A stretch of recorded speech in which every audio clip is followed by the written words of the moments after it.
So hello everyone, welcome to Soch IAS. आज हम basically एक और नई केस स्टडी को समझेंगे। ये केस स्टडी वही सीरीज जो अपनी चल रही थी 2020 क्वेश्चन पेपर की, क्वेश्चन नंबर 9 के फॉर्म में पूछी गई थी हमारे से, राइट। और क्वेश्चन नंबर 9 के फॉर्म में हमारे से यहाँ पे केस स्टडी थी, उसी की सिंगल क्वेश्चन था यहाँ पे, कहीं ना कहीं यहाँ पे, राइट। क्या था यहाँ पे? सिंगल क्वेश्चन था। यहाँ पे डिटेलिंग सब पार्ट्स नहीं थे इस क्वेश्चन में, इस चीज को समझिएगा। यूपीएससी में कई बार हमें मार्क्स के अकॉर्डिंग आंसर्स लिखने या आंसर्स के अकॉर्डिंग मार्क्स लिखने देखने हैं। हमें ये चीज समझना बहुत जरूरी है कहीं ना कहीं, कि किस तरीके से हमें क्वेश्चन पूछे जा रहे हो, किस तरीके से हमें कितना टाइम उसको देना है और कितने आंसर लिखने की कोशिश करनी है। As we discuss last time, हमने समझा था कि किस तरीके से अगर पहले हम क्वेश्चन पढ़ते हैं उसके बाद केस स्टडी पढ़ते हैं, तो हमारे जो क्वेश्चन पढ़ने की अंडरस्टैंडिंग की वजह से केस स्टडी को हम उसी क्वेश्चंस की डायरेक्शन में समझ पाते हैं कहीं ना कहीं, जिससे हमारी जो अंडरस्टैंडिंग है केस स्टडी को वो बहुत नैरो डाउन हो जाती है और फोकस ही वो होती है जो क्वेश्चन से रिलेटेड पूछी गई कहीं ना कहीं, right.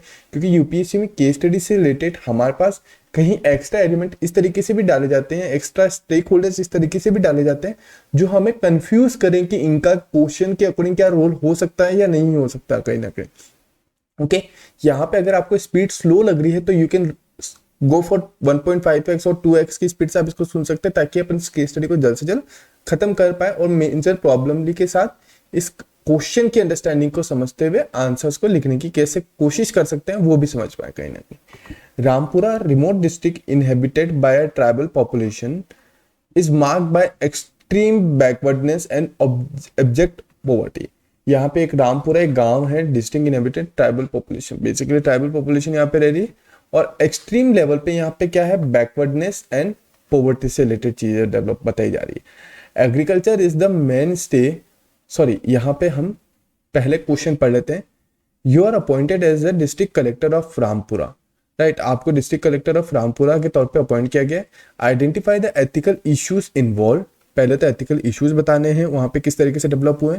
Which specific steps will you initiate to enumerate the condition of minor girls of your district and to improve the overall economic scenario in the district. District जो पूरा का पूरा ही खत्म हो रखा है, किस तरीके से आप उसको डेवलप करेंगे, गर्ल्स से रिलेटेड किस तरीके से स्टेप्स लेंगे वहां पे माइनर गर्ल्स की कंडीशन को डेवलप करने के लिए, और किस तरीके से वहां पे एथिकल इश्यूज आप फेस कर सकते हैं उसके बारे में। तो यहाँ पे दो पार्ट्स में ये क्वेश्चन, ये यहाँ पे एथिकल इश्यूज के तौर पे और एक इस फॉर्म में पूछा गया कहीं ना कहीं, right. Rampura, remote district inhabited by a tribal population, is marked by extreme backwardness and object poverty. Agriculture is the mainstay of local population, right? Agriculture mainly उनका मेन प्रॉपर एरिया है या working area है जो work करते हैं local population के लिए सबसे ज़्यादा, राइट। लोकल पॉपुलेशन एग्रीकल्चर के ऊपर डिपेंडेंट है, सीधी लैंग्वेज में बात करें तो। Though it is primarily subsistence due to very small land holdings and there is insignificant industries और माइनिंग एक्टिविटीज। यहाँ पे बेसिकली क्या, primary subsistence due to very small land holdings. Land holdings काफी डिस्प्यूटेड है यहाँ पे, इंडस्ट्रीज के बारे में बता रहे, माइनिंग एक्टिविटी के बारे में बताई जा रही किस तरीके से वर्किंग है यहाँ पे। Even the targeted welfare programmes have inadequately benefited the tribal population. कुछ मतलब यहाँ पे प्रोग्राम्स चलाए गए वेलफेयर को लेके, उन्होंने कुछ हद तक कहीं ना कहीं ट्राइबल पॉपुलेशन को हेल्प की है। In this restrictive scenario the youth has begin to migrate to other states to supplement the family income। किस तरीके से यहाँ का यूथ जो है कहीं कहीं कहीं माइग्रेट हो रहा है to supplement economic family income, right. क्या पे किस तरीके से फैमिली इनकम को सप्लीमेंट मतलब बढ़ाने के तौर पे वो दूसरी जगह जाके काम कर रहा है कहने के। Split of minor girls is that there is parents are persuaded by labour contractor to send them to work in the but cotton farms और नियर बाय स्टेट। किस तरीके से वहां पे गर्ल्स को लेके भी फोर्स किया जा रहा है कॉन्ट्रैक्टर्स के द्वारा कि ये इन्हें दूसरे कॉटन फार्म्स में काम करने के लिए भेजिए। The soft fingers of the minor girls are well suited for plucking the cotton, क्योंकि वहां पे जो उनकी गर्ल्स की जो स्किन होती है वो बहुत सॉफ्ट होती है, जो कॉटन को प्लक करने में बहुत हेल्पफुल रहती है, बहुत सही रहती है कहीं ना कहीं। The inadequate living and working condition of this farms have caused serious health issue for the minor girls। अब यहाँ पे क्या हो रहा है, उनकी कंडीशन इस वजह से फार्म्स के वर्क करने की वजह से क्या हो रहा है, वहाँ पे उनकी हेल्थ इशू बहुत जनरेट हो रही है माइनर गर्ल्स की कहीं ना कहीं। NGO in the district of demolish and the cotton farm appear to be compromise and have not adequately exposed the twin issue of child labor and development of the area. NGO in the district of Dominicans and the cotton farm appear to be compromised. किस तरीके से एक NGO वहां पे district के अंदर आवाज उठाता है इस चीज को लेकर and effectively expose the twin issue of child labour and development of the area. किस तरीके से चाइल्ड लेबर को बताया जा रहा है वहां पे, किस तरीके से स्टेट के मतलब डिस्ट्रिक्ट के डेवलपमेंट के एरिया के बारे में बात कर रहा है कहीं ना कहीं. तो यहाँ पे ओवरऑल केस स्टडी हमें पूछी गई किस तरीके से रामपुरा एक विलेज है जहाँ पे इस तरह की कंडीशन हो रही कि फाइनेंशियली कंडीशन बहुत वीक है, वहाँ पे यूथ जो है बाहर जा रहा है, गर्ल्स को दूसरे स्टेट्स में भेजा जा रहा है कहीं ना कहीं कि कॉटन माइग्रेट उठाए क्योंकि वहाँ पे सॉफ्ट स्किन होती है, बट उनकी वजह से उनकी फिंगर्स या उनकी हेल्थ पे इशू क्रिएट हो रहे हैं, जिस वजह से वहाँ पे हम देख सकते हैं कि किस तरीके से चीज़ें बिगड़ रही है और किस तरीके से कहीं ना कहीं वहाँ पे चाइल्ड लेबर डेवलप हो रहा है and everything. Right, you are appointed as a district collector of Rampura. अब यहाँ पे कौन है? यू, आप खुद वहाँ पे as a district collector of Rampura के तौर पे आइडेंटिफाई किए लगाए गए हैं. Now identify the ethical issues. क्या क्या एथिकल इश्यूज हैं यहाँ पे? नैतिकतावादी पे या फिर नैतिक शास्त्र के अकॉर्डिंग यहाँ पे कौन से ऐसे यूनिवर्सल इश्यूज हो सकते हैं जो प्राइवेट लाइफ और प्रोफेशनल या फिर सोशल लाइफ के बीच में कॉन्फ्लिक्ट जनरेट करने का काम करे, वो आइडेंटिफाई करना है. एक तो which specific steps will you initiate to emulate the condition of minor girls of your district and to improve the overall economic scenario in the district. किस तरीके से आप वहाँ पे छोटे छोटे स्टेप्स ले सकते हैं कि कंडीशन ऑफ माइनर गर्ल्स को इम्प्रूव किया जाए और किस तरीके से ओवरऑल इकोनॉमिक सिनेरियो जो बहुत ज़्यादा डिग्रेडेड है या फिर बहुत ज़्यादा डाउनफॉल में है उसको कैसे बढ़ाया जाए कहीं कहीं ना कहीं. राइट, चलिए तो ये ओवरऑल आपको केस स्टडी और क्वेश्चन समझ में आएगा. अब इसको क्वेश्चन को दो पार्ट में एथिकल इशू सबसे पहले हम डिस्कस करेंगे. The tribal area which has minimum interaction with the outer world is sort by efficient condition which reflects the extent of poverty and deprivation. Right, the effectiveness of the target welfare program highlight of the level and awareness and helpness. यहाँ पे अपन ने सिर्फ एक introduction के form में ये चीज बताई गई कि यहाँ पे हमें केस स्टडी के अंदर बोला क्या क्या था. राइट, हमें यहाँ पे क्या किया, एक इंट्रो के फॉर्म में इसको लिखने की कोशिश करी कि ओवरऑल केस स्टडी बोल क्या रही थी कि नहीं. The major stakeholders in this scenario are tribal people. Obviously बात है, हम हमेशा डिस्कस करते हैं कि स्टेक होल्डर्स कौन होते हैं. स्टेक होल्डर्स किसके अकॉर्डिंग ये केस स्टडी किसके सिचुएशन के किसके सराउंडिंग में केस स्टडी बन रही, कहीं ना कहीं ट्राइबल पीपल के बीच में. Youth has started migrating the other states. सबसे बड़ी बात एक और माइनर गर्ल्स के बीच में who are forced to work in the cotton farm. The ethical issues are involve. किन किन के? ट्राइबल पीपल, यूथ, यहाँ पे माइनर गर्ल्स, और उसके अलावा कॉन्ट्रैक्टर भी हो सकते हैं. उसके अलावा यहाँ पे अपने एनजीओ भी हो सकती है जो इन्वॉल्व हुई है बाद में कहीं ना कहीं. राइट, तो हम यहाँ पे ऑलरेडी कहीं सारे ऐसे एथिकल इश्यूज डिस्कस कर सकते हैं जो इन सबको भी इंक्लूड किया जा सकता है स्टेक होल्डर्स में. बट ये डिपेंड करता है आपकी अंडरस्टैंडिंग और आपके एनालाइजेशन पे कि किस तरीके से आप उसके अंदर आंसर लिखने की कोशिश कर रहे हो उस पर्टिकुलर टाइम पीरियड पे. राइट, जब आपका एग्जाम हो रहा है तो आप मैक्सिमम कितने स्टेक होल्डर्स को आइडेंटिफाई कर पा रहे हैं और उन्हें आइडेंटिफाई करते हुए अपने आंसर को डेवलप कर रहे हैं. राइट, तो यहाँ पे और भी स्टेक होल्डर्स हो सकते हैं. अगर आपको लगता है और स्टेक होल्डर्स हम मिस कर रहे हैं कहीं ना कहीं, please right it down in A comment box. Livelihood versus wellbeing. सबसे पहली एथिकल इश्यूज क्या है? लाइवलीहुड और वेलबींग. उनके रहने के लिए जो बेसिक एक्सपेंडिचर की अर्निंग है वो वर्सेस उसकी वेलबींग, मतलब कि मेंटली और फिजिकली हेल्दी रहना, दोनों के बीच में कॉन्फ्लिक्ट जनरेट हो रहा है कहीं ना कहीं. यहाँ पे एथिकल इश्यूज मतलब बेसिकली हम बात करते हैं कॉन्फ्लिक्ट की, किस तरीके से नैतिकतावादी या धर्मवादी, जिसको हम आज के समय में इजी वे में समझ सकते हैं, किस तरीके से दो चीजों में कंफ्यूज हो रहे हैं कि क्या सही और क्या गलत हो सकता है.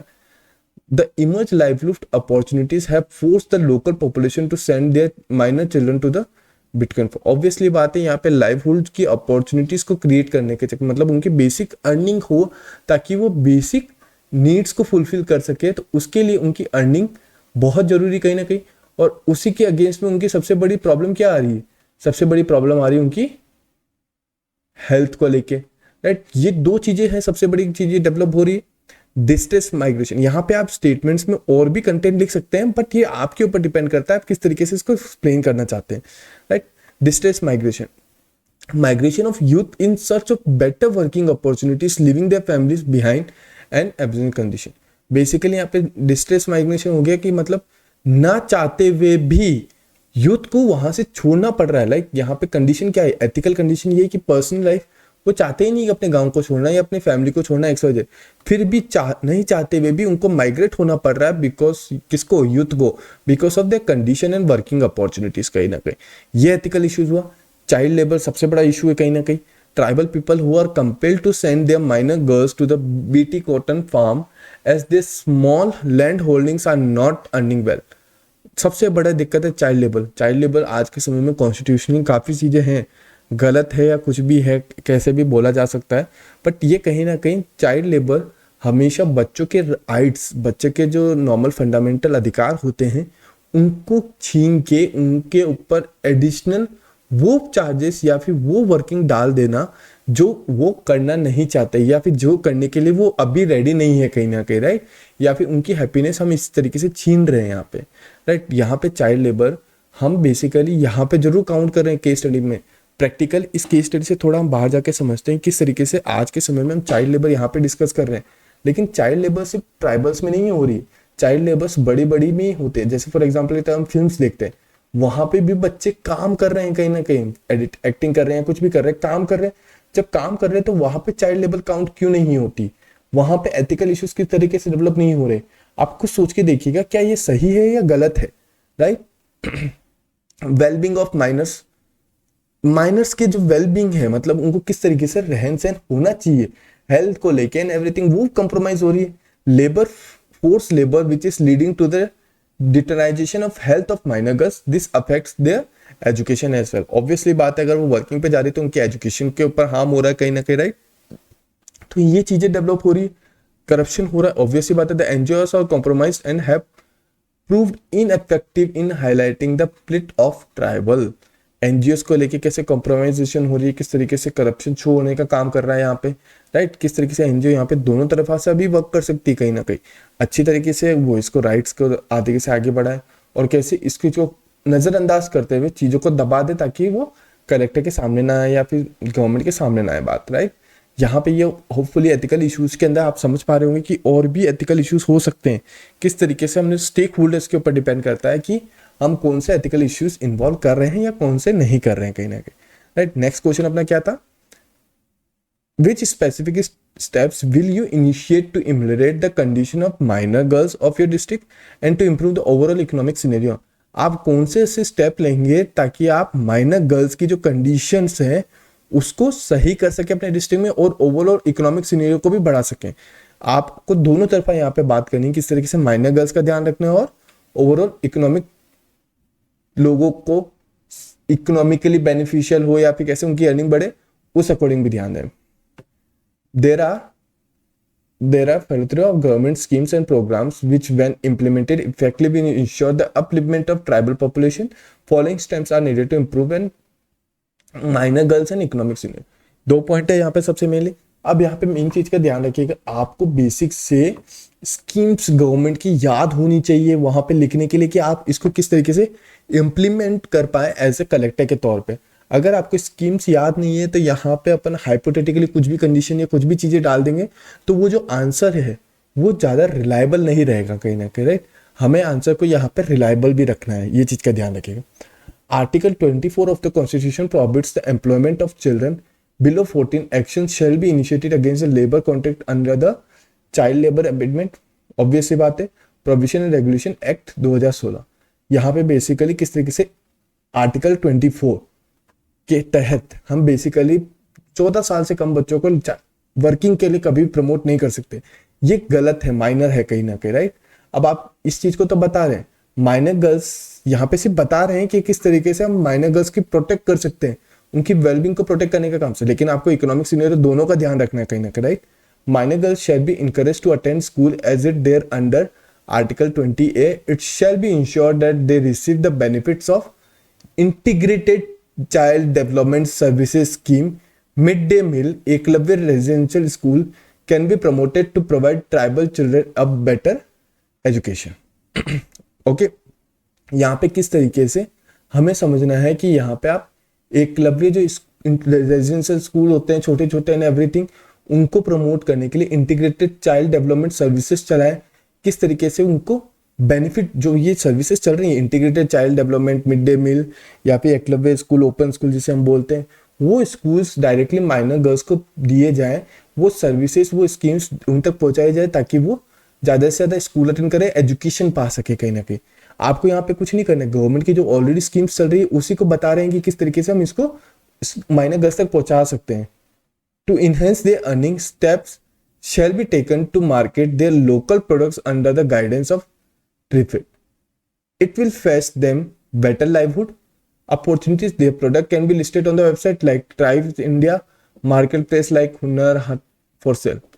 उनके जो लोकल प्रोडक्ट हैं, यहाँ पे अपन ने बात की थी गर्ल्स को लेके, राइट, कि किस तरीके से गर्ल्स के लेके चीजें होनी चाहिए कहीं ना कहीं। अब यहाँ पे हम बात कर रहे हैं किस तरीके से गर्ल्स के अलावा जो लोकल पीपल हैं उनकी अर्निंग की कैसे डेवलपमेंट की जाए, राइट। यहाँ पे इकोनॉमिक सिनेरियो की बात कर रहे हैं हम, ओके, कि कैसे इकोनॉमिक सिनेरियो को डेवलप किया जाए।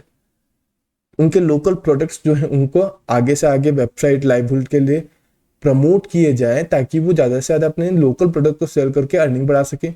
As far as return of migrate is concern, it will require a calibrated approach, it will require better employment opportunity, educate earnings. Basically यहाँ पे ज़्यादा से ज़्यादा जो बाहर जा चुके माइग्रेट उनको वापस बुलाने के लिए बेटर एम्प्लॉयमेंट अपॉर्चुनिटी देनी होगी, कहीं ना कहीं बेटर अर्निंग देनी होगी, उस चीज़ के लिए वर्क किया जाए कहीं ना कहीं। Avenues of for the establishment of industries can be explored in consultation with the stakeholders. With the stakeholders means यहाँ पे एस्टेब्लिशमेंट ऑफ इंडस्ट्रीज, नई इंडस्ट्रीज को डेवलप किया जाए किसके साथ, स्टेक होल्डर्स के साथ मिलकर, ताकि वहाँ पे जो बाहर के लोग हैं वो भी अंदर आ सके। प्रधानमंत्री वन धन योजना shall be harnessed which is market linked tribal entrepreneurship development program for forming cluster of tribal SCGs, strengthening them into tribal producer companies। किस तरीके से प्रधानमंत्री वन धन योजना जो है उसको लेके लोग बाग आए, किस तरीके से वहाँ पे एंटरप्रेन्योरशिप को डेवलप किया जाए, वहाँ पे लोगों को कैसे बिजनेस करना चाहिए वो उसकी मार्केट स्ट्रेटेजी और मार्केट में सिखाया जाए, उस तरह की ट्रेनिंग दी जाए कहीं ना कहीं, right. Tribal shall also be encourage to pool their land together and start contract farming. Basically किस तरीके से उनके जो लैंड अलग अलग बटे हुए हैं वो एक साथ लैंड को इकट्ठा करके बल्क प्रोडक्शन या कॉन्ट्रैक्ट फार्मिंग जिसको हम बोल रहे हैं, बल्क प्रोडक्शन करे किसी भी एक आइटम का, ताकि वहां पे बेटर प्राइसिंग और बेटर प्रपोज मिल सके कहीं ना कहीं। To bring transparency and efficiency among NGOs, a better surveillance mechanism shall be implemented under the EAT expenditure advance transfer module. किस तरीके से एनजीओस के बीच में भी ट्रांसपेरेंसी मैकेनिज्म को मेंटेन करने के लिए उनके ऊपर सर्विलेंस रखी जाए, मतलब कि नजर रखी जाए, जहां पे कुछ टीम या फिर कोई कमिटी बनाई जाए जो इसको ध्यान रखे कहीं ना कहीं। The guidelines pertaining to the functioning of NGO in the region shall be implement. किस तरीके से गाइडलाइंस दी जाए, किस तरीके से एनजीओ को फंक्शन करना चाहिए, किस तरीके से एनजीओ लोकल पीपल को हेल्प कर सकती है, उसको लेके वर्क किया जाए कहीं ना कहीं, राइट। सो ये बेसिक से कुछ पॉइंट थे। अगर मैं एज ए कलेक्टर होता या होती तो वहां पे इस तरीके से स्टेप्स लेता या लेती ताकि मेरे जो गांव में प्रॉब्लम्स हो रखी है किस चीज को लेके, माइनर गर्ल्स को लेके और इकोनॉमिक सिनेरियो को लेके, वो बेटर हो सके। आप इसे सब डिवीजन भी करके लिख सकते हैं, लाइक गर्ल्स की माइनर प्रॉब्लम को निकालने के लिए ये पॉइंट लिखेंगे, फिर इकोनॉमिक सिनेरियो को ये पॉइंट लिखेंगे, तो इक्वली डिस्ट्रीब्यूट भी कर सकते हैं अपने अकॉर्डिंग। यहाँ पे सिर्फ ओवरऑल हमने केस स्टडी समझी और केस स्टडी के अकॉर्डिंग किस तरीके से आंसर लिखे जा सकते हैं वो समझने की कोशिश की। While implementing all the mentioned steps, tribals shall always be taken into confidence to ensure the reach of beneficiary is universal। किस तरीके से जो भी आप स्टेप्स ले रहे हैं वो गांव वालों को सामने या उनको कॉन्फिडेंस में लेते हुए रखें, ताकि ज़्यादा से ज़्यादा वो भी समझ पाए कि यहाँ पे प्रोसेस हो क्या रहा है, उनके अंदर भी ट्रांसपेरेंसी बने रहे, ओपननेस जनरेट हो थोड़ी सी, और उनको भी कॉन्फिडेंस है नहीं गवर्नमेंट हमारे साथ है तो हमें भी बहुत कुछ और करना चाहिए कहीं ना कहीं, राइट। यहाँ पे एजुकेशन पर्पस पे तौर पे कि किस तरीके से फार्मर्स को एजुकेशन दी जाए, किस तरीके से वहाँ पे ट्रांसपोर्ट फैसिलिटीज को डेवलप किया जाए, कहाँ पे टूरिज्म को अगर कोई गुंजाइश हो रही तो वो डेवलप की जाए। यहाँ पे कई सारे पॉइंट हो सकते हैं जो हम डाल सकते हैं, but it depends upon you how you think and how you manage to write the answer in a particular time period. Okay, so ये बेसिक सी अंडरस्टैंडिंग थी हमारे बेसिक से पेपर 2022 के क्वेश्चन नंबर 9 की। ओके, सो अभी हम इसी के साथ चलते रहेंगे किस तरीके से केस स्टडी हमें सॉल्व करनी चाहिए। नेक्स्ट क्वेश्चन के साथ हम फिर मिलेंगे और उसी को समझने की कोशिश करेंगे किस तरीके से केस स्टडी सॉल्व की जा सकती है, किस तरीके से स्टेक होल्डर्स निकालने, किस तरीके से क्वेश्चन को पढ़ना है, किस तरीके से आंसर लिखे जा सकते हैं, राइट। सो चलिए मिलते हैं अपन नेक्स्ट वीडियो नेक्स्ट लेक्चर के दिन। Till that time thank you everyone, take care, bye bye.